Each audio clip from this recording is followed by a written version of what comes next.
And here we go. Welcome to the Tom Adams Show. I'm excited that you're here with us today. And today's a cool day. We get to meet a really cool cat. Mike Sullivan is someone who grew up in a typical middle class neighborhood on Long Island, eating New York bagels, buttered rolls, and drinking Yoo-Hoo. I don't have a clue what Yoo-Hoo is, but we're going to learn about that. His story in a few words: competitive spirit, entrepreneurship, and service to others. Competitive sports throughout his youth really wasn't enough. Since that, he's run, I don't know, 35 marathons, including the Boston Marathon 15 times. He's competed in triathlons, and he's even finished an Ironman triathlon, so that's a nasty beast. When it comes to entrepreneurship, Mike has built and sold several businesses over the past 30 years. Throughout his professional life, he's continued to engage in his community. For many years, he worked with Special Olympics athletes. He's worked with at-risk youth as a volunteer coordinator for more than 14 years, and he's run nonprofit fundraisers for local charities. Currently, he's president of a community ballet organization. So this man has it all going on.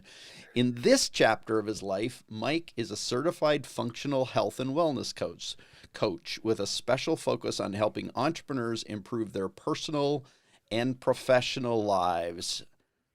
Mike Sullivan, welcome. Nice to have you here. Thanks, Tom. I'm really excited to be here today with you. Yeah, it's really cool to have you here. So I'm just going to dive in because I think there's a lot of interesting stuff. So April 15th, 2013, you were running the Boston Marathon on the day of the bombing.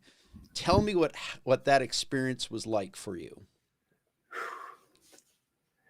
Yeah, that still brings back lots of thoughts and memories and things I'm probably still processing through. But yeah, it was quite a day. And I guess just to bring some perspective to it, it's so many things. But I think what jars us most is when we kind of meet the unexpected in anything. But to give you a little perspective, with the Boston Marathon, it's the only race that, well, one, it's on a Monday, right? It's a holiday in Massachusetts, so the whole state is shut down, the whole city, and really it's a festive celebration of Patriots Day, and everything pretty much revolves around the marathon. I mean, unless you want to get up at sunrise and go see the Battle at Lexington, where they reenact that every year.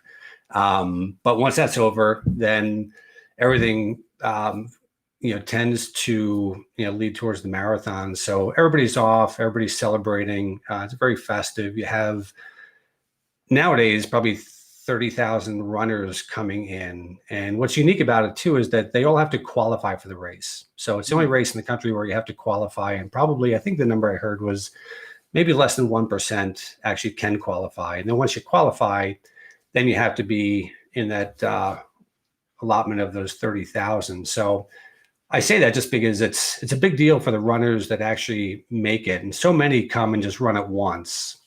But I have the great fortune of having run it 15 times. So one of the great things about running it, in the latter years was seeing all these first timers, right? And just the energy and the unbridled enthusiasm. And people always talk about, like, they want to know what's your advice for running this course because it's so unique. And you tell them, and of course, then they dismiss all the advice, kind of like business owners, Right. Yeah. like you can't tell somebody what they don't know. But anyway, so just all the excitement, all the energy and everything just leads up to this. It's just incredibly festive. And then, the race, we go about the race, and I'd finished, and we flew up for the first time, and I was staying at the Marriott Copley Place, which is literally a half block from Boylston Street, which is where the finish line is. Right. And I was literally done with the race by the time I got back to the hotel, just in some warm-ups in the lobby, having a beer and nachos and celebrating as so many other families and their friends and people in the community. And all of a sudden I saw two kind of young, sharp, but casual looking guys walking pretty purposefully past me with their phones out. And it just struck me that they were plainclothes cops, when in fact they were just two young guys that happened to be at the race.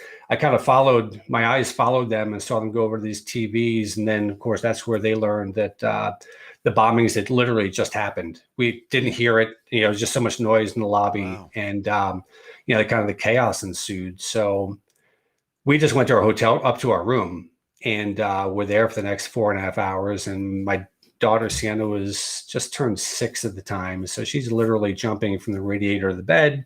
We're trying to absorb everything that's happening on the TV, like what's next for us, and do we try to leave? Do we stay here? What's the smart thing to do? So for 4.5 hours, that was simply what's going through our minds. And by about then, you're hearing all the other things. There was another explosion across town. We had a few friends still out on the course. So, and plus we had everybody calling and texting us in terms of where were we and so on. So it was a crazy, really intense time. And, but they did by 8 o'clock, I think things had settled down. They had a full, understanding of what had really gone on. At least the law enforcement did. We were still getting little bits and drabs of it. But, so it was the only day that we've actually flown to Boston. I mean, every other year we've always driven up. So in a lot of ways, maybe it was a good thing, because it probably would have been a foolish idea to get in the car and try to get out of the city, because literally everything was blocked off. If we looked down below our window, there were ambulance and EMT vehicles, like fully across, 3 lanes and as far, down the street as we could see, just waiting to be, engaged as necessary. But so just really crazy. And I guess when we went down to the lobby about 8 o'clock, they said you're allowed to go out the back door if you need to go out and get something to eat. The restaurant was shut down. Everything in the hotel was really shut down. But when we got downstairs, there was Boston Fire, Boston cops, FBI, federal agents, National Guard. And, they're in fatigues and, automatic weapons. And it just was like, this feels like we're in some other country, right? This doesn't happen here in the States. So it was really just probably too much to process in the moment. In fact, we eventually caught up with our friend, and she turned onto Boylston Street, and it's about a quarter of a mile, and she was trying to get to the finish line, and they just directed her the opposite direction. And she's like, no, I need to get to the finish line. Like, no, you don't understand, something happened. And they wouldn't tell her what happened. They just tried to direct her and the thousands of others coming through. And her mother lives in Brookline. So she happened to be walking by a storefront window and saw a TV and was able to read like the ticker along the bottom.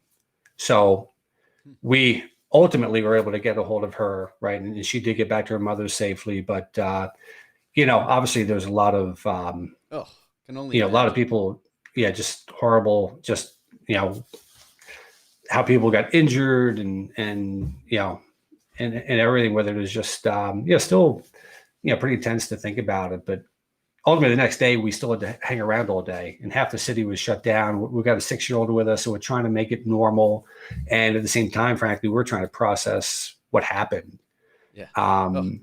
But we got home, and then of course that night we're watching the shootout in Newton, right, in a typical middle-class neighborhood that they hadn't caught the 2 guys yet. So that continued just to filter, where I think it was Thursday, right? The race was Monday. We got home late Tuesday night. It was Thursday. I was driving. I just called my wife and realizing that, like, I think I'm now just processing what we just dealt with over the last few days. But, so very fortunate, right? Fortunate to be able to have an experience to go up there. Fortunate that we were all safe and all of our friends were safe.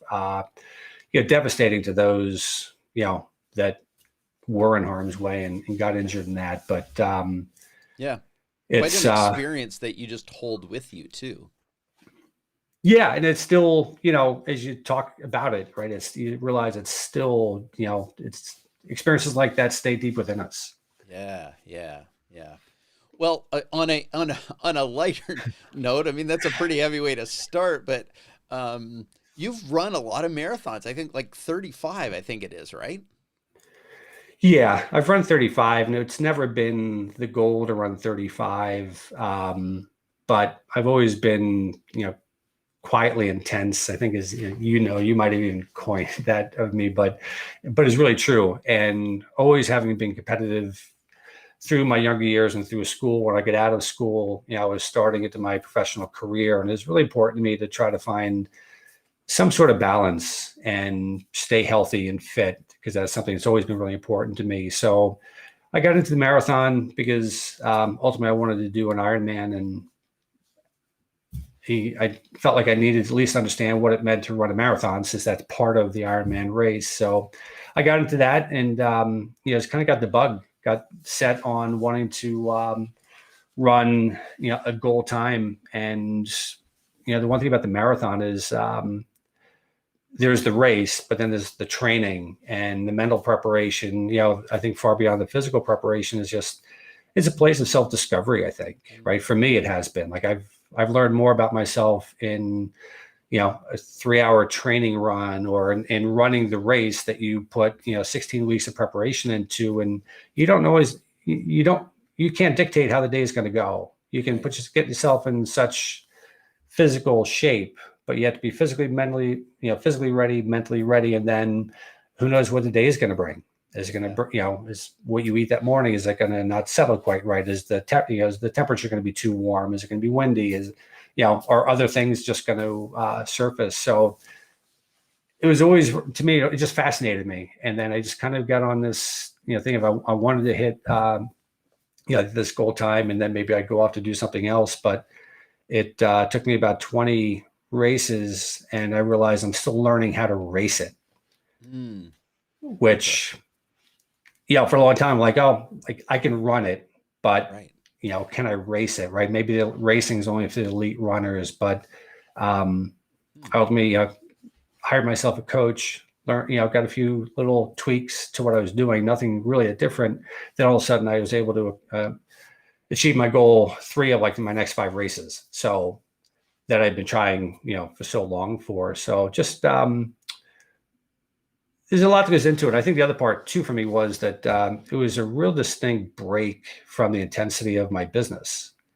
I think that's really important for anybody that's in business, that, have another hobby, have a habit, have something that kind of breaks the intensity of the day in, day out of work. I mean, it could be something as casual as like even painting or something, I think, for some, right? Just something that's totally takes your mind away from the work aspect and allows your mind to drift, be creative, just relax. And, frankly, with the running, even a 3-4 mile run is, it's mentally relaxing. It's almost like over the years, that might've been my meditation, because I'd come back from a light run and be fully re-energized. The things I was struggling with before that run, all of a sudden were all mentally falling into place.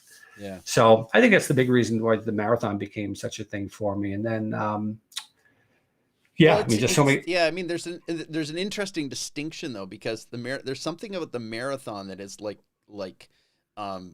it's not like going, and doing a 30-minute workout in your basement. It's there is a whole lot of prep that goes into it. There's a whole lot of thinking, and I mean, you got to have this. My guess is, because I've never run a marathon, the most I've run is like a 5K, and even that astounded me. And when I think about what you run on a regular basis, there's a level of grit underneath there that you have to have. Like, where does that come from? What fuels that drive to just keep pounding the miles? Yeah, and again, I think it comes back to it's where I say I think it's so much more mental, and I think there really are a lot of correlations between that and business, right? You're in both of them for the long run. Anybody that thinks they're getting into a business and flip it quickly is, largely mistaken.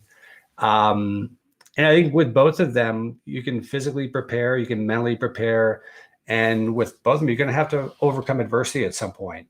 I had a running coach one time that said, you always have one more cup, right? So as you're going through a race, it's not a matter of if you're going to be uncomfortable, if you're going to meet adversity, you're going to. And a lot of times you're going to kind of run right through that, and you'll come out and you'll find that extra cup, right, of energy, or whatever that might be. And I think it's so true with business as well, right? Like it's not a matter of in business if we're going to face adversity, it's a matter of when. And Right. I think, when we do, then what are we made of, right? I think that's where, Right. genuine entrepreneurs really that's when they learn about themselves and learn about their business and how to take it to the next level. Is those that understand adversity. I mean, Yeah. I don't say it literally per se, but if a young entrepreneur would come to me and they hadn't run a business before, it's hard to tell them kind of what to expect or how to Right. experience it. To some I might say, like, if they're really raw, go run a marathon and then come back and talk to me, Right. right? Because you get it's similar in that Yeah. you have to prepare. It's preparing for a long run. It's not just a matter of showing up and being really at your best for one day. You have to be largely at your best for those 12 to 16 weeks of training, and then Right. race day. There's still no guarantees. Right. So I think those of us that have run many marathons and people that haven't run a marathon, they say, "Oh, my goal is X," whatever the time might be, and I'll kind of quietly smile and be like, "But keep that in mind, because that's what fuels you and helps motivate you to get across the finish line. But the ultimate goal, the ultimate reward is crossing the finish line." Yeah. Yeah. And once people have done it, then they can go back and go, okay, now I have some perspective. Now I understand what that means, or, and now they can take what they learned with that and apply it going forward. And I think it's so true with business as well, right? And it's with either one of them, it's really about overcoming that adversity to maintain like your Right. forward momentum. All right.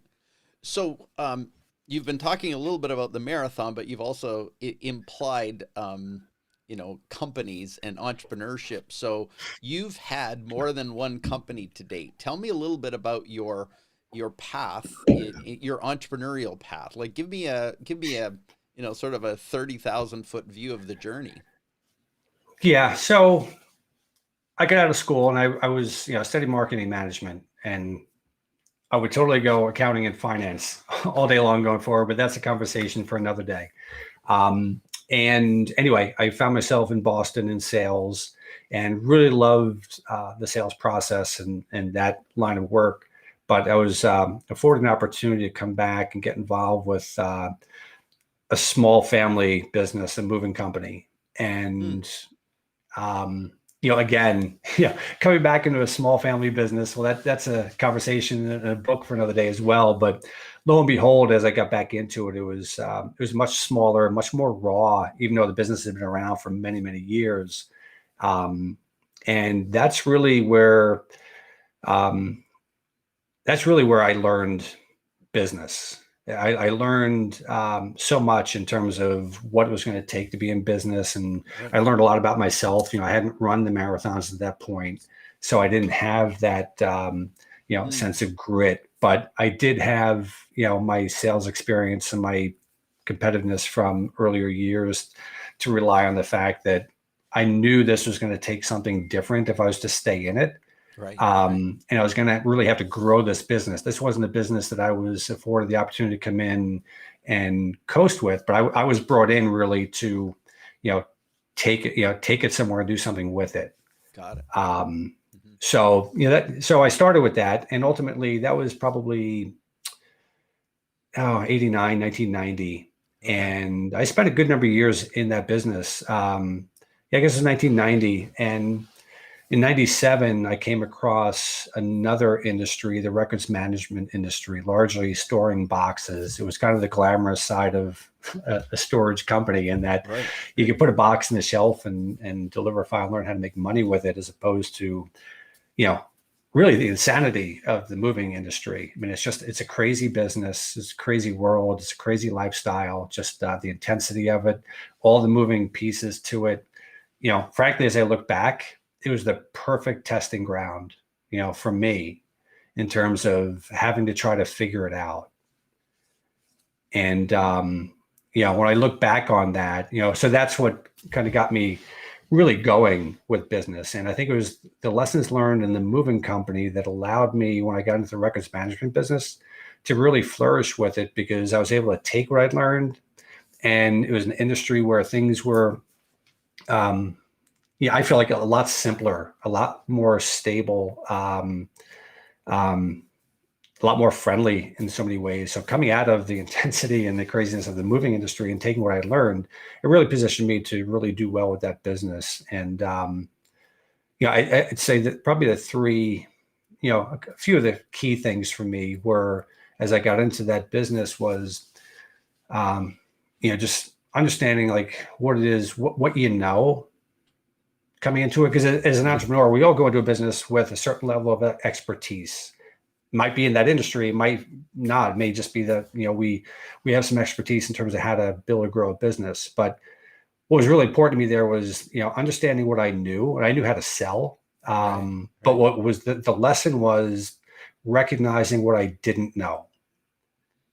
And with what I didn't know, what was really important there was to let the ego go, and don't grind and try to figure this out for the next 5 years.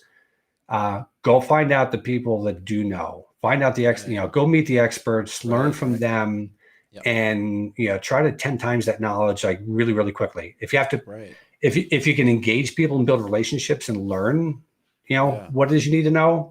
Perfect. Right. I had a few different, I built relationships with those in my industry where I'd met with probably 7 of the top 10, CEOs in my industry, and built relationships with them and was invited to their facilities to learn what they did. And that was in a really short period of time. And then I had, I knew sales. And the one thing I knew was I needed to generate sales because this company had very little in revenue.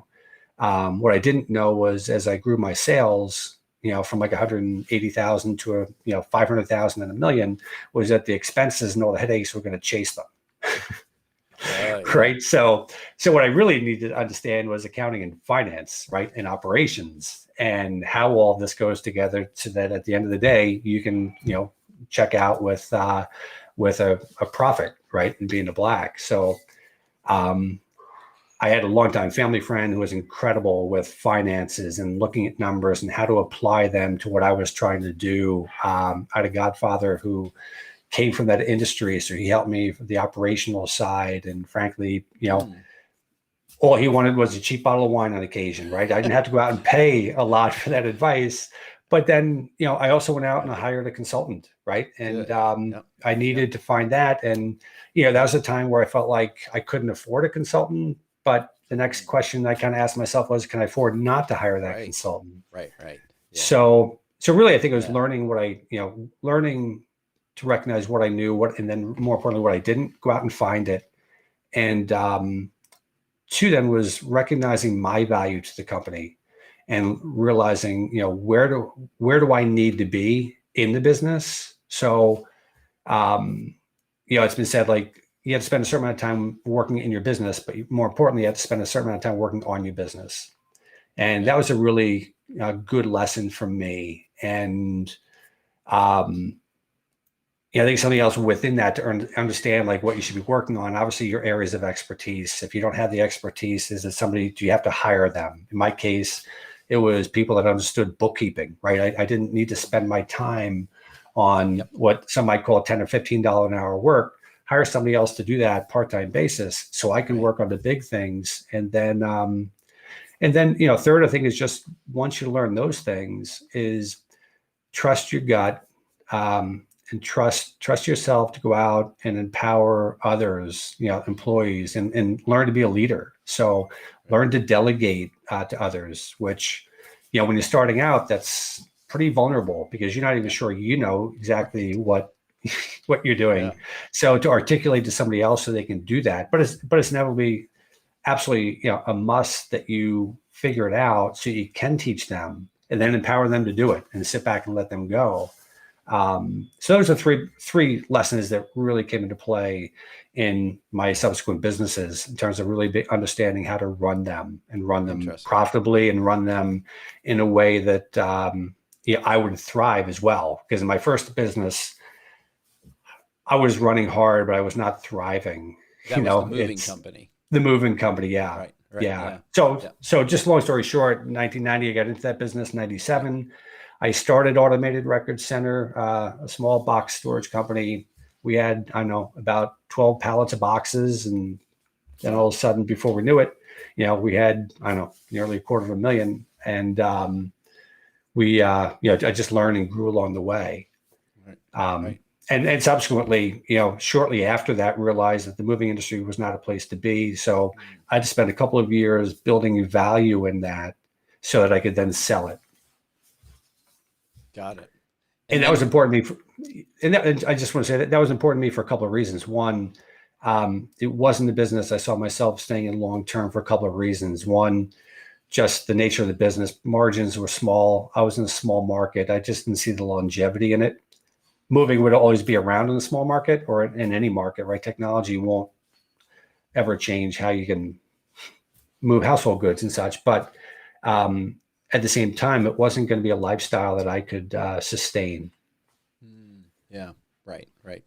So you've talked a lot about some of the lessons you learned, but did you hit any walls? Did you hit any sort of major walls that that sort of you ran into that forced you to stop and take notice and stand back and go, what do I do now? Like what along the way? Because to me, entrepreneurial life is full of running into walls and figuring your way out through them. And it kind of weirdly ties back to your marathon capabilities. But I wonder, in business, did you hit any of those?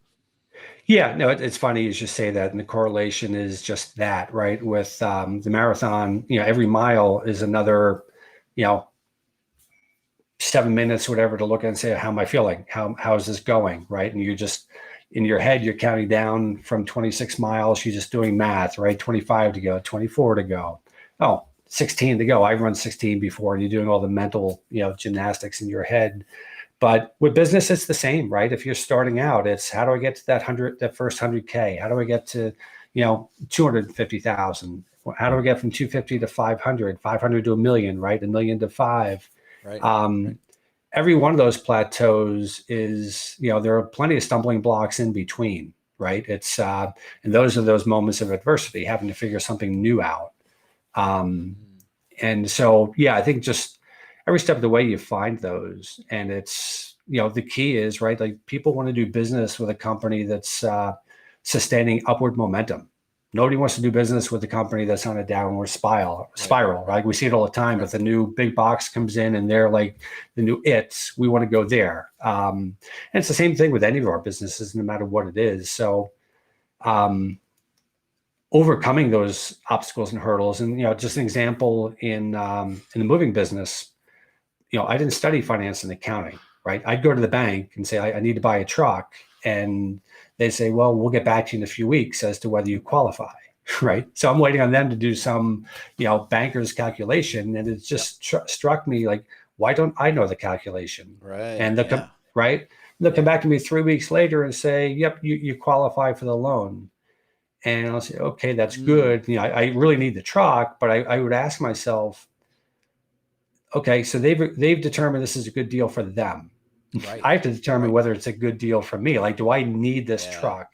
And then what are the financial consequences by taking on a note of, whatever the magnitude might be, 100,000, for that truck, and then amortizing that over time and just really understanding those numbers. So my early years, I worked closely with at a local banker, and he was fantastic. And he'd help educate me from his perspective. I had this lifelong friend who was a good advisor in terms of just playing off of him. Do you need the truck? Can you navigate this other ways? Can you rent a truck or whatever it might be? But learning that and then realizing that I needed a really good accountant, right? Like the numbers weren't my strength. Ironically, over time, the numbers have become one of my strengths because I really worked with them, not just to give it to them and say, you do it and tell me at the end of the year whether we made, we're a thumbs up or thumbs down. Right. But I really needed to learn my numbers so I could really use them in managing my business every day.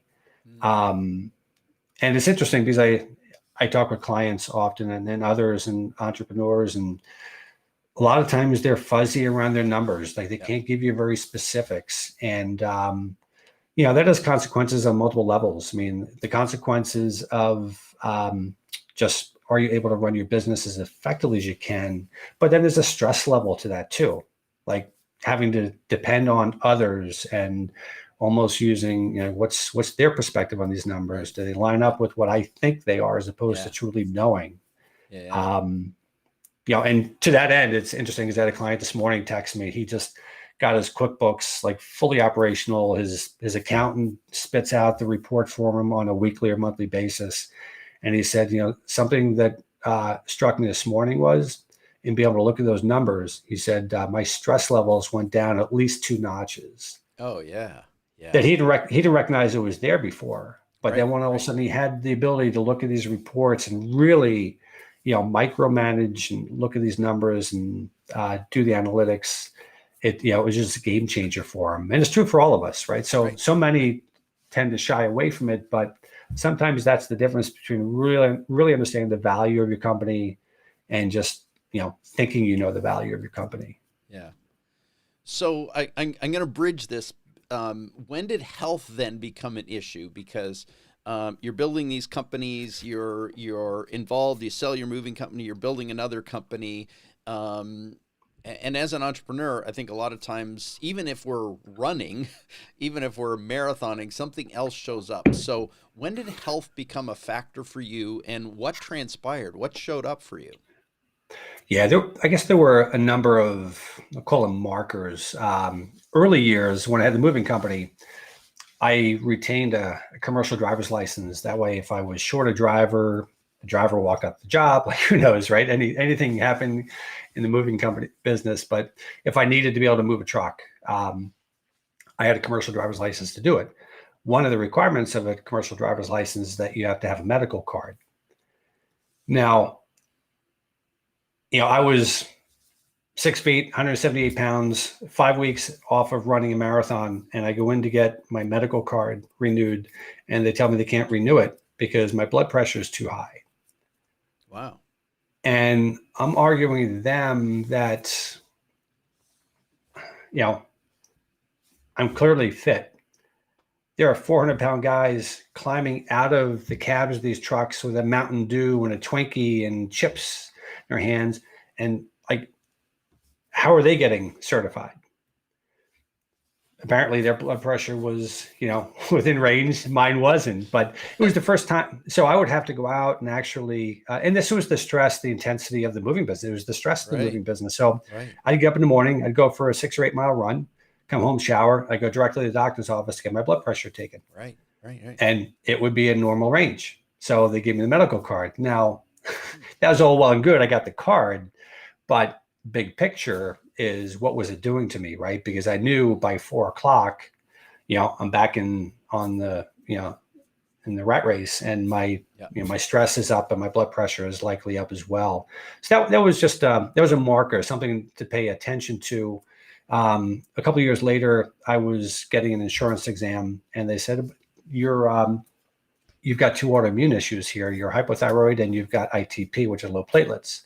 And I reached out to a friend of mine who's a doctor, and he said, go check with them. They probably pulled the wrong file. Or when they did your blood work, they probably switched, the blood draws. But went back and checked, and they said, nope, that's actually yours. So with the, and then there was also this other WPW, Wolff Parkinson White syndrome, which basically meant I was born with an extra electrical circuit in my heart.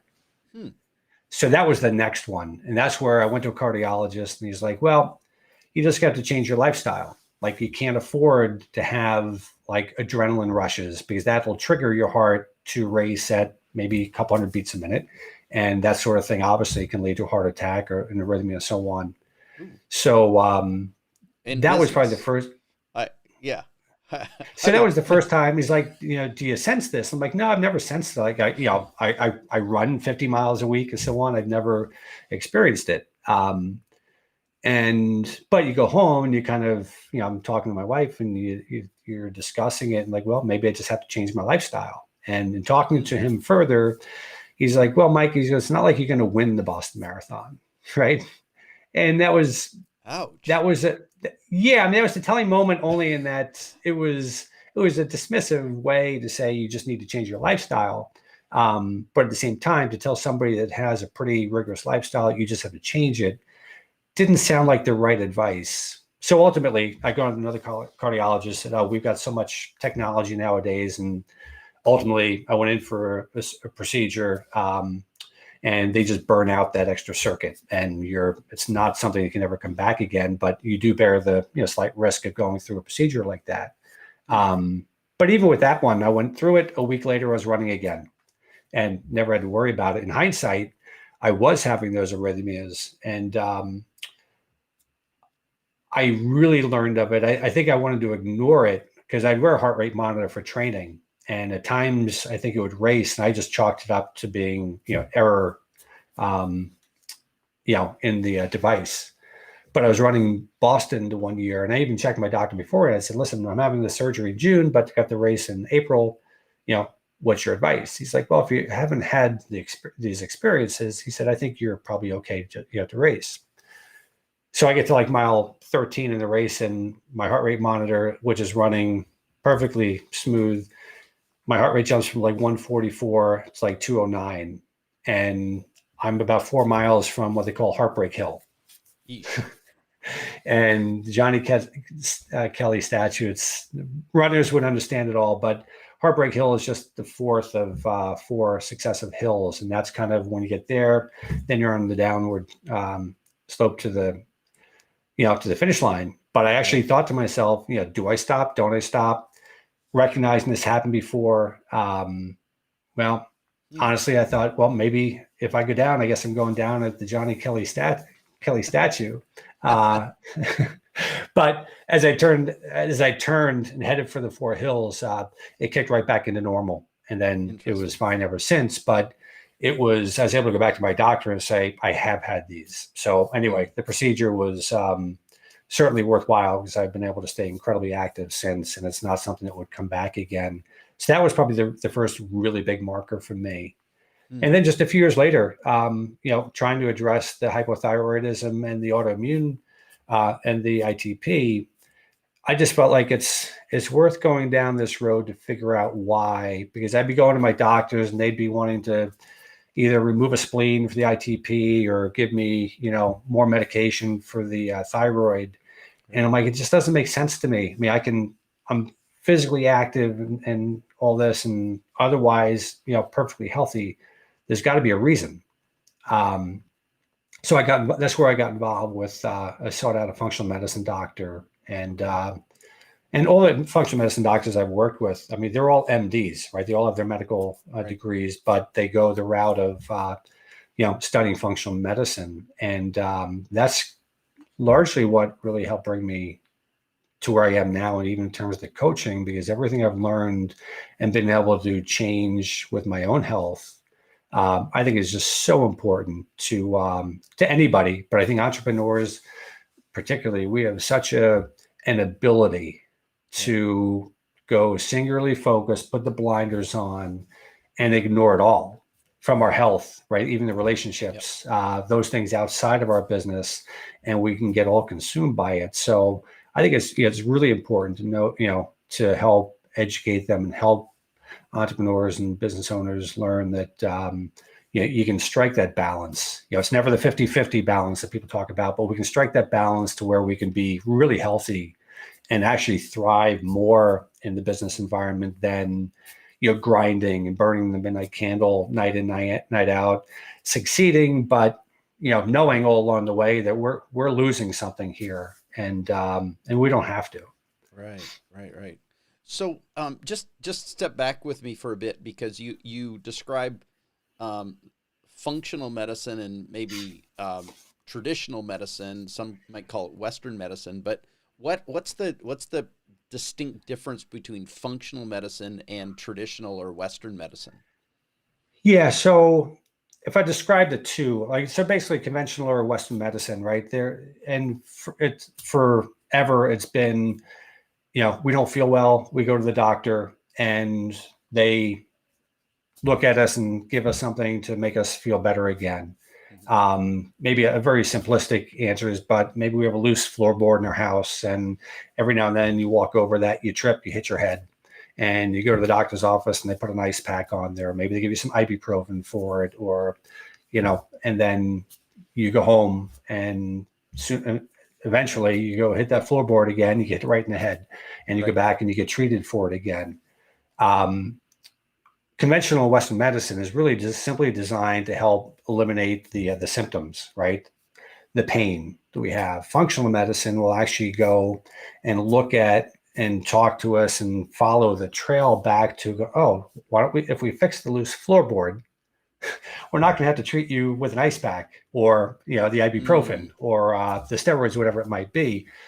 Basically, functional medicine is actually going back and looking at the root cause of your issues, and then treating with, absolutely treating with medication, right, and prescription where necessary, but also recognizing that there's so many holistic ways to change and improve our health. Right. For me, going back just with the blood pressure, I didn't have any like mindful exercises. I didn't have any tools in my toolbox to understand how to reduce my stress. Like I guess my way of reducing my stress was going home and going for a 6, 8, 10 mile run, right, which obviously was helpful. But it was also, when I look at everything I was doing, working 12, 14, 16-hour days, whatever, some variations of those throughout a week, working 6 and 7 days a week, doing all that running. And, probably my demise, amongst others, but probably the primary one is I really ignored sleep for a long, long time. With all that running alone, I probably just needed 8 hours a night of sleep, but let alone the intensity and the stress of the business, I probably need even a little bit more. But when I'm running on, 4, 5, 6 hours of sleep a night, and, in some ways probably feeling that's a badge of courage that I can do all this. I didn't realize that truly is likely that some dietary choices, amongst others, probably, just taking the sleep, stress, and diet are probably where my autoimmune issues showed up, which are not uncommon. That's typically how many people do, right? So it's, so these functional medicine doctors might take more of a lifestyle approach. We might, start with like the diet, right? Because I think the three things that really impact us from our health standpoint are our gut. We've learned a lot in recent years that all of our health and or disease really comes from the gut having, just a disrupted, just a gut lining and so on. The other one is just the toxins in our community, right, and in our environment, and then stress. So I think. Yeah, interesting. So let's try and tie these together, because you come from a entrepreneurial background. You're a marathoner. You hit your own walls related to your own health. And then at some point along the way, it sounds like you sell your businesses and you embark on becoming a functional health and wellness coach. Tell me a little bit about the reasons why you left traditional business and moved into health and wellness coaching. Yeah, I'm not sure it's going from traditional business. I guess what it is doing is going from brick and mortar, right, to what a lot of they're not millennials these days, but people are going more to like consulting type businesses and so on. Initially it seemed like a big leap. But over time, as I look back on it, it's been kind of, this is where I've, unbeknownst to me, probably headed all along, because I was always very much into fitness, since I was very young. And understanding, just like as I got a little bit older and experienced my own health issues, I still always knew I was more aware of a lot of these things than certainly a lot of the people around me. And it mattered to me, right? It mattered to me like how fit I was, but I didn't really understand in my earlier years the difference between like fitness and healthy. But if I go back, I'd always had an idea of being a coach. In my really early years, it was probably more of a basketball coach. Through my business years, I think I always took a coach approach with my employees, right? Yep. Raise them up, kind of coach them up, then give them the tools to go out and help, build the business. Right. And then just experiencing my own health issues and being fortunate enough that none of them have really, derailed me from being able to race and do the things I like to do. It's just interesting how it all aligned, and that it all made perfect sense. And then realizing that I've got so many friends and colleagues in business that have, faced the very same issues of stress and health and things like that. Right. Right. But a lot of times we just, again, we don't know what we don't know, so we kind of keep, kind of charging ahead, and some to their detriment. Some I've lost some friends that earlier, prematurely, that were, kind of running the same, same kind of journey I was in terms of running the business and just, being active in their communities and so on, but just weren't as attentive to their health. And so when I see that, it's ultimately being able to take what I've learned, and what I've experienced and kind of put it into practice has been, it's been gratifying for me. But it's also been, the more I kind of look back on how I got here, it seems like it's been, kind of predetermined, unbeknownst to me, but yeah. Well, it's interesting because I mean, there's health coaches out there, or and there's business coaches, but you've kind of brought these two into a unique connection. So, tell me a little bit about what you do, who you work with, and how you do that. I mean, it's quite obvious you're an entrepreneur, health and wellness coach. So, tell me more about how you connect these dots and how you do that. Yeah, I think, in terms of the approach, I mean, one, it's very client centered. So it's the farthest thing from like a one size fits all. But largely when I'm working with clients, they're clients that have been in business for at least some period of time. Like, this isn't just, I'm not sure if this is going to be something for me or not. Like, they're definitely into the business. They've been in the grind. They've got something they know has potential, but maybe it's taking its toll, right? Maybe it's taking longer to get there.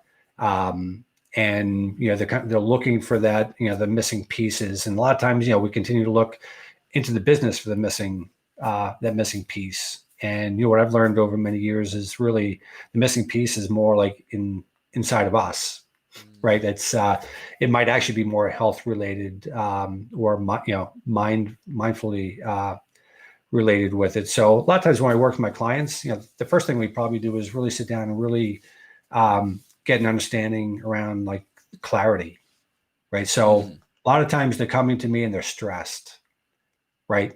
And or they know they're not feeling as good as they should or as good as they used to, right? So rather than hearing from a doctor, well, you're just getting older, it's not so true, right? Like we can definitely be doing things that we can restore that energy.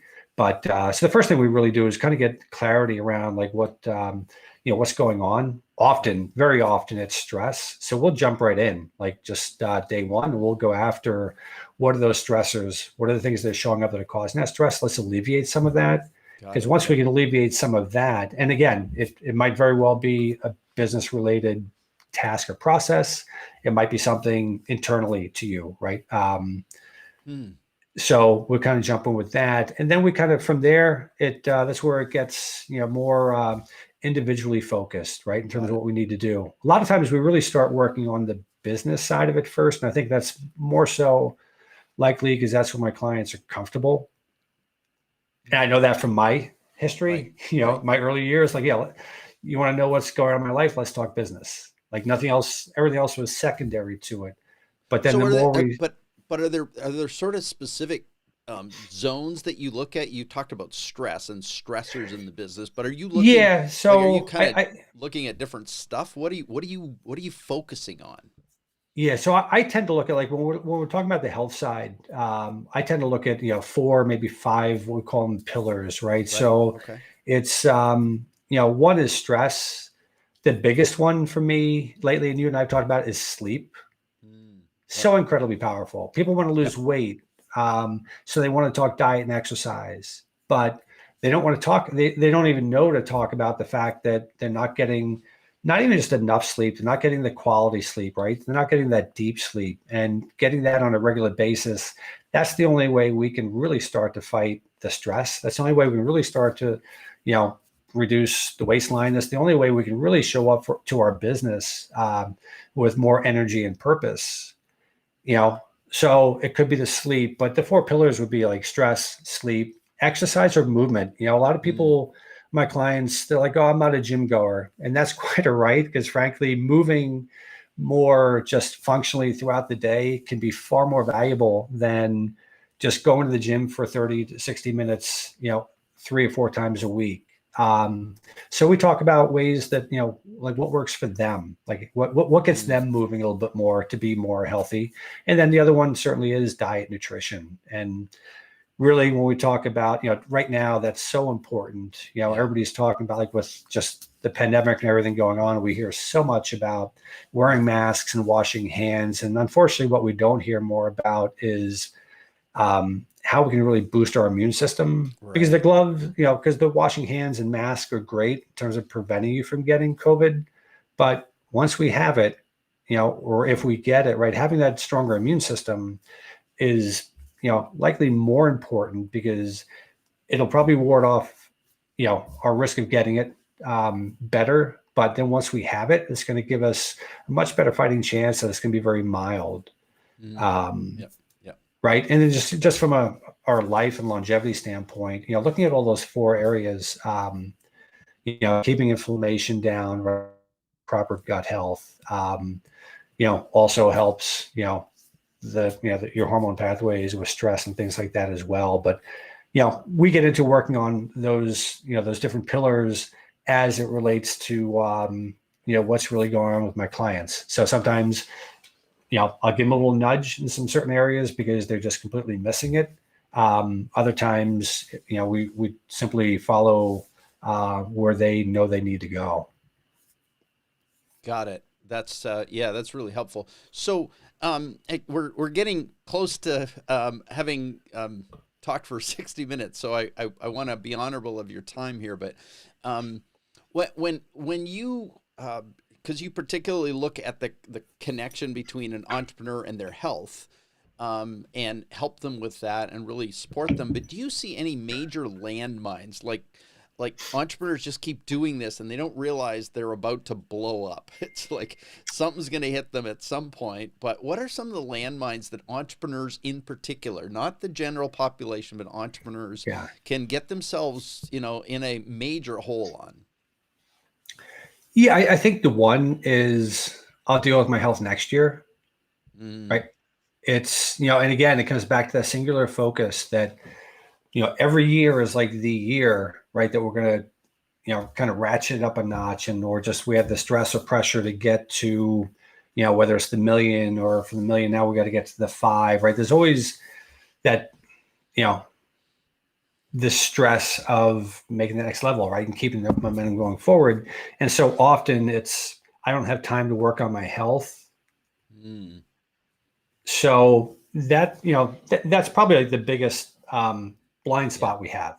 Do we have time to work on our health, or are we going to have to spend the time working on our illness? Is one of the things I like to share with them at times, right? Good. Because just spending a little bit of time every day, just being a little more mindful about what are our eating habits going to look like this week? How can we make some better choices? Yes, I've got my business schedule, but for me personally, I always scheduled in my run to my my weekly schedules. So whether it might come at 5:30 in the morning, it might come at 6:30 at night, it might actually come at 11 a.m. before I while I'm transitioning from maybe one office to another, or to a sales call or something like that. So, just finding time for it, because if we don't, then we're laid up, right? Or then all of a sudden we're on some crazy medications where we're not able to, continue the pursuit. And, that's a risk reward thing too. I mean, just from, can your business afford you not to be there? Right. So it's far easier to be, have a proactive mindset versus a reactive mindset around it. And that's something I really like to, emphasize to my clients, right? Or anybody that I'm talking with on that. So number one, like if you were to say it, it's like putting your health off to a future date. Is there another landmine that you come across?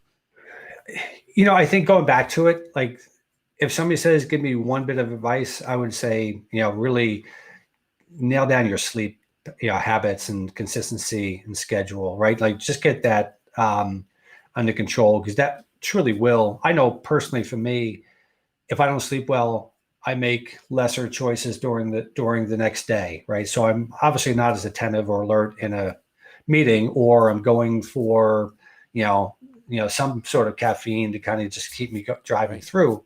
But by 5 o'clock, I'm like, kind of a rough day. I'm gonna skip the gym, or I'm gonna skip my workout.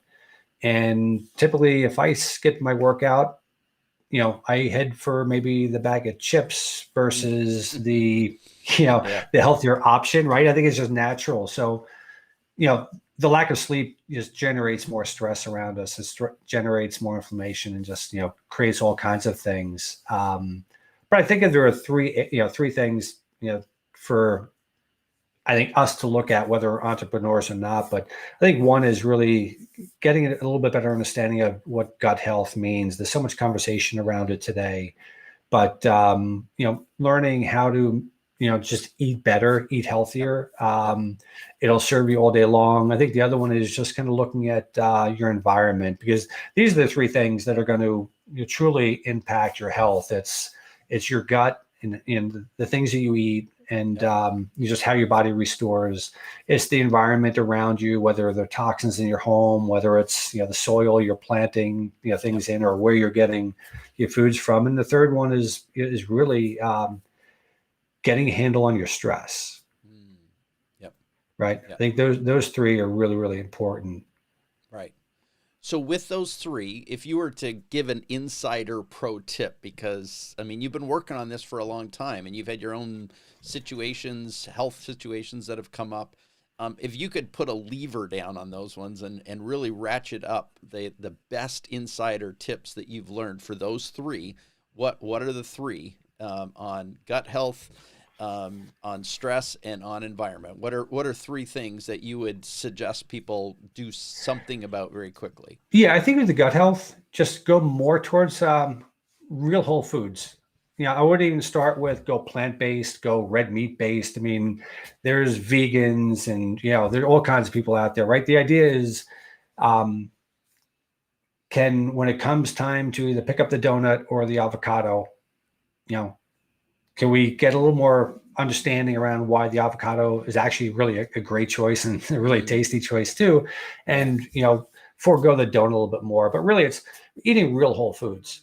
right. Most foods, like if you pick up in the grocery store, it's got one ingredient. Yep. The biggest key, though, just in terms of working towards that, does anything you're going to pick up and eat, does it have 5 ingredients or less? Chances are it's going to be pretty healthy. Um, Interesting. and I think with the gut health too is just really trying to avoid sugar, processed Right. sugar. So that'd be the big one there. I think in Okay. terms of environmental toxins, just being aware of what again, it's environmental toxins are where your food's coming from as well, right? There's so much Yep. weed control and things used in the soils nowadays that were not used back in the 40s, 50s, and 60s. They didn't even exist. But we're trying to produce so much food so fast now that a lot Yes. of, even going and getting your vegetables, eat organic, Mm, and somebody said to me the other day, but organic's so expensive. I'm like, but it's not as expensive as the doctor's appointment, right. right? So Right. it's just more awareness around that. And you can eat organic, frozen organic, you can eat canned organic. I mean, there are a lot of ways to actually eat organic that Yep. are not Yep. necessarily the fresh produce that is maybe, 50, 75% more expensive than what Right. you buy otherwise. But super important. I mean, that's Right. when we start to understand why, to eat those things, it starts to make perfect sense, and you naturally gravitate towards those Mm, things. But environmental toxins, or even like the cleaning products you use, the soaps you use, so many soaps have, heavy metals and things like that in them. So there are so many great organic cleaning products. There's so many products, even from deodorants, things like that, soaps that don't have all these fragrances and chemicals in them that serve you well. Um, and the third one, just being stress. The big one there. A couple of tips there. Just learn to breathe. Right, for many of us, just learn to breathe. And the second, I think, thing to support your stress is really focus on the sleep, because once we yep. get more sleep, we have a much better chance at managing the stress. Yeah. Yeah. That's really So good. I threw a few Great. things at you there, but Great yeah. ideas. Really good ideas. So you are a coach. You work with people. You help them, entrepreneurs specifically. I don't think you limit yourself to just entrepreneurs. If other people need your help, you're absolutely willing to help them. But How you have room in your practice right now for more clients? Tell me a little bit about your coaching practice right now. Yeah, I'm largely working, one-on-one with clients right now. So I take a limited number for the time being. Yep. I may stretch out to some group programs in the future because I really do want to, be an educator, a messenger for a healthier lifestyle. So it doesn't necessarily restrict me just to business owners and entrepreneurs, but it's certainly a place that I know well, and I know they have a real need for this. Right. Wonderful. Well, Mike, is there any final words you'd like to give me today, give to anyone who's watching us today, before we wrap it? No, I think just, look around, read a little bit. There's so much information out there now on even, call it holistic lifestyles. I think they get a little bit of a bad rap, but the reality is, you know, any of the functional medicine or holistic doctors I've worked with all have MDs, right? So Mm. I think, Yep. we're in a day and age where we certainly don't simply defer to our, professionals anymore. Like we definitely ask more questions, but Right.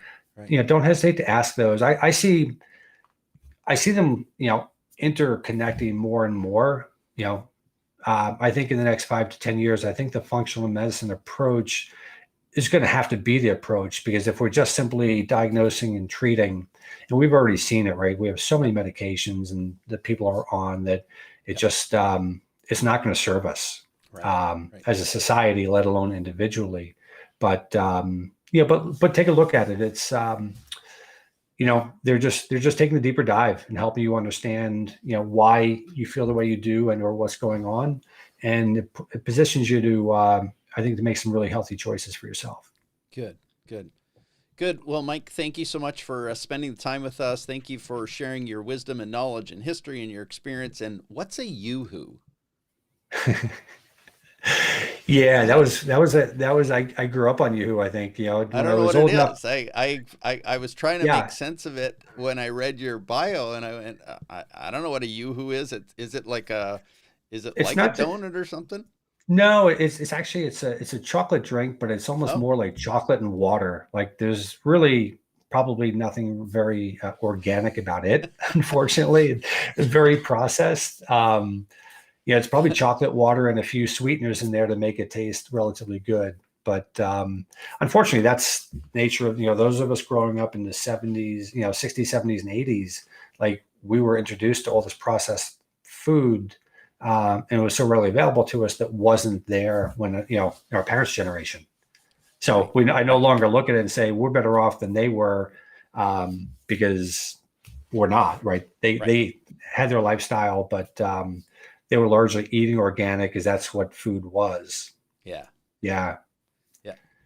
Well, I will below this video. I'll make sure we connect to your website and your socials, and make sure people can connect with you. But Mike, thanks so much for sharing your wisdom, your knowledge, and your experience. And go out and run some more today, hopefully. That sounds good. Tom, thanks very much for having me. All It right. was a pleasure. Cheers. Bye.